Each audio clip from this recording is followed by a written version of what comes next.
everyone, welcome to Neha's educational videos.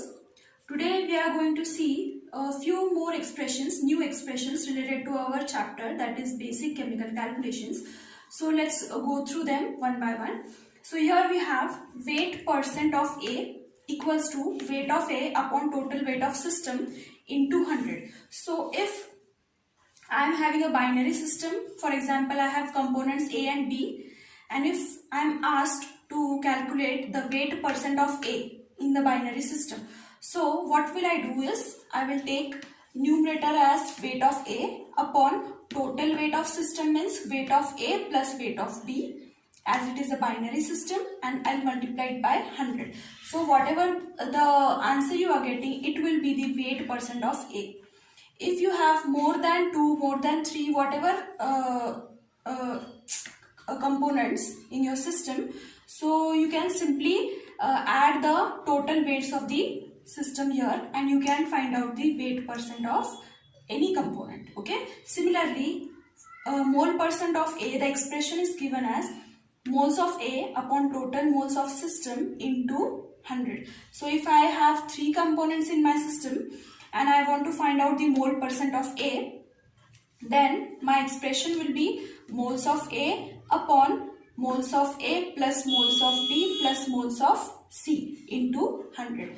Next one is volume percent of A. Similarly, it is equal to volume of A upon total volume of system into 100.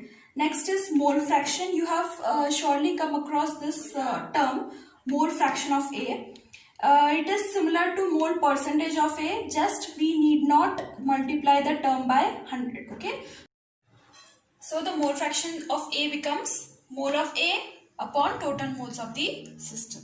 Next one is, this is very important, the sum of weight fractions or mole fractions of all the components present in the given system is unity. Okay. So if I am having mole fractions, for example, okay, I have 3 elements or 3 constituents in my system, A, B and C. Okay. And if the mole fractions are denoted by XA, XB and XC. Okay. So here this line is suggesting us that the weight fractions or the mole fractions of all the components present in the given system is unity. So if we are adding 3 of them, okay, this will always be equal to 1. If I have 2, then XA plus XB equals to 1. Okay. Whatever the number of components are there, if you are adding the mole fractions, it will be equal to 1, right? And the last one is, this is very important, mole percent equals to volume percent equals to pressure percent. So what does this mean? If I am saying that I have a mixture, it contains 20 mole percent A and rest is B, for example 20 mole percent A and 80 mole percent is B. So similarly, you can say the volume is also 20% A and 80% B. Okay, and pressure percent is also the same, that is 20% for A and 80% for B. So hence we can conclude that mole percent equals to volume percent equals to pressure percent, but the weight percentages are different. Okay. So here's the question. An aqueous solution of NaCl is prepared by dissolving 25 kg NaCl in 100 kg of water, and question is find weight percentage and mole percentage of both the things. Okay. So there is a solution with us. The solution constitutes of NaCl and water. Okay. So I will write down first of all weight of NaCl. This is given to us. It is equal to 25 kg. Okay, and weight of water, it is also given to us 100 kg. So total weight of solution can be written as 25 plus 100, that is equal to 125 kg, right? So they are asking first of all weight percentages of both the things, right? So first I will write weight percentage of NaCl. Okay, this will be equal to weight of NaCl upon weight of solution, right? We have already seen the formula, weight of mixture or solution, whatever. Okay. So now weight of NaCl is 25 kg, 25 upon the total weight of solution is 125, right? So our answer becomes 20%, right? Again, if I want the weight percentages of water or H2O, okay, it will be 100 minus 20, right?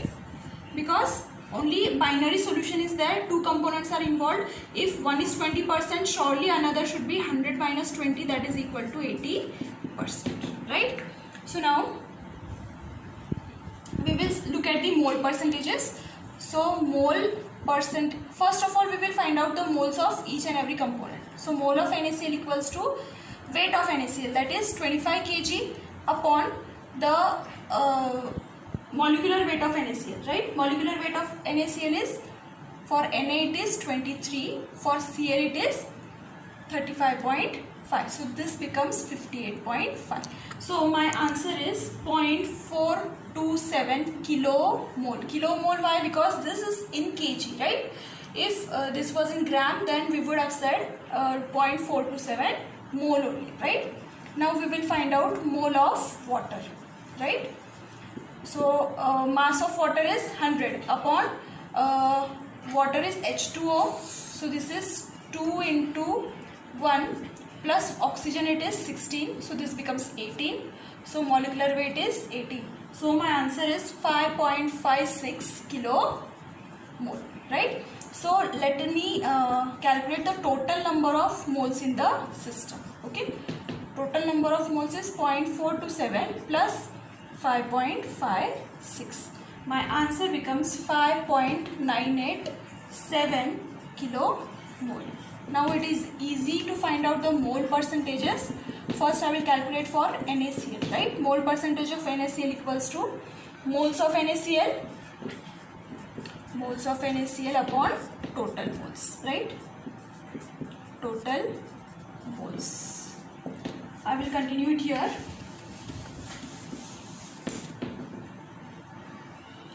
So mole percentages of NaCl can be written as moles of NaCl, which is 0.427 upon total moles, that is 5.987, right? So my answer becomes 7.13%, right?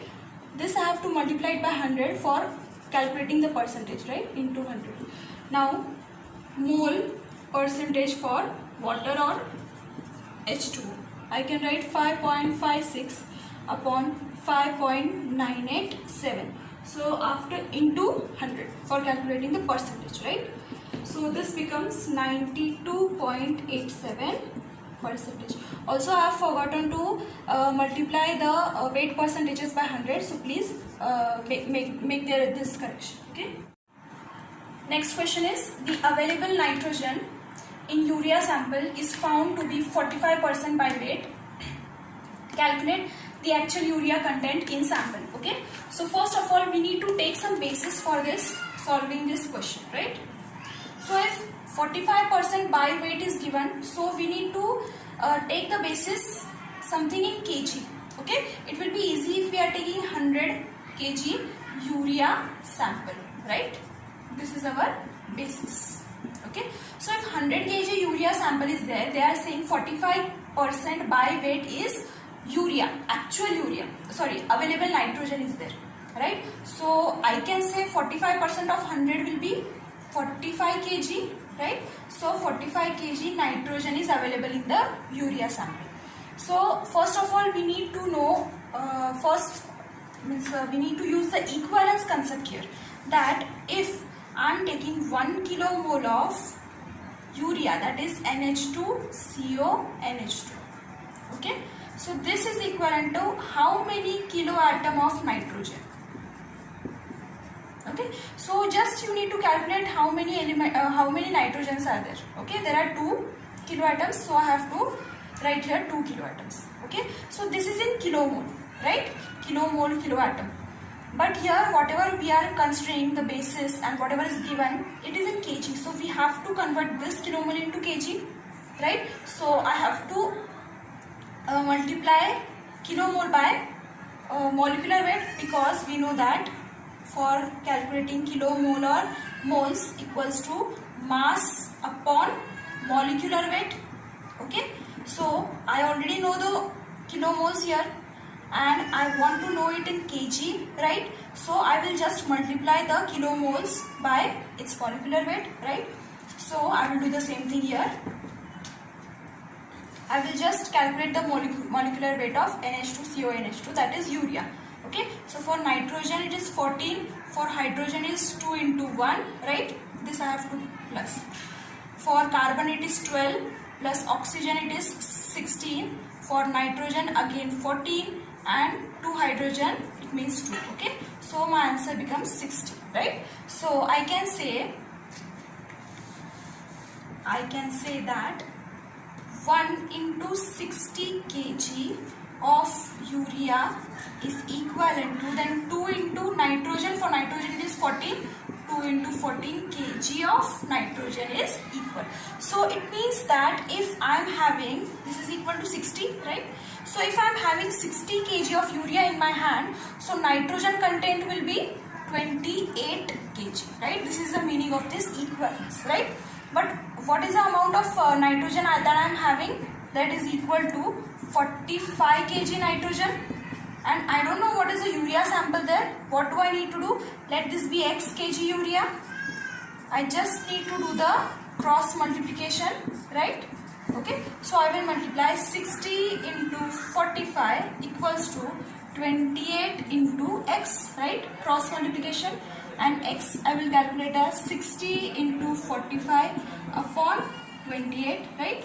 And my answer will be 96.43 kg, right? This is my urea content.